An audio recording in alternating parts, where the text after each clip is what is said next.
In this video, we are going to pretend that we want to give access to our data at some level to an external company or vendor or, web hosting company, whatever it is. They want access to our inventory, or they want to be able to send orders into Lizzy directly into your database and that kind of thing. We have an API that you can download the API docs off of nizix.com if you search for Lizzy API.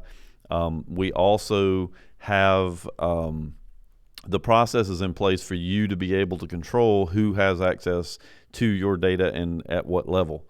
So in this video, we're going to cover how to actually do this. Now, when we go into a contact record, we're going to pretend we're on a record here that I created in the demo database called Siteform, which happens to be a real company, and I want to give them access to our system or to my database.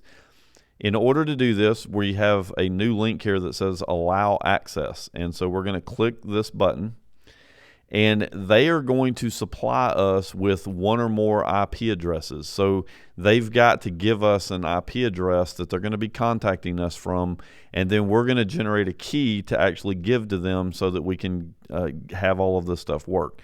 So the first thing is we want to generate a key. And so now we have a key that we have generated that we are going to email to them along with the API documentation, and then they'll follow the steps in the API documentation to actually get all this stuff working. In the meantime, they're going to give us an IP address. We're just going to pretend that this is their IP address, and then we're going to select what things in the system that we would actually like them to have access to.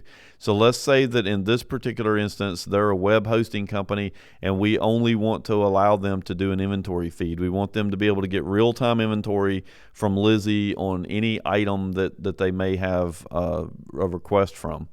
So once we get the information in here that we want to give them access to, we're just going to hit the save button, and you'll notice that it has now added this IP address to their account along with this key that gives them access to get into the system.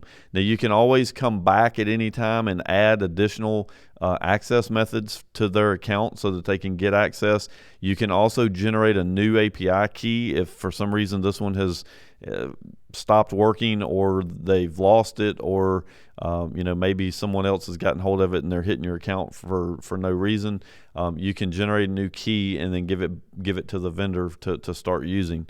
You can also come in here and add and delete additional IP addresses. So in a lot of cases, there will be more than one IP address tied to that particular vendor.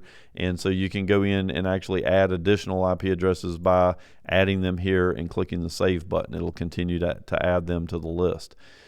So this is your method for controlling who has access to your data and what parts of your data they actually have access to.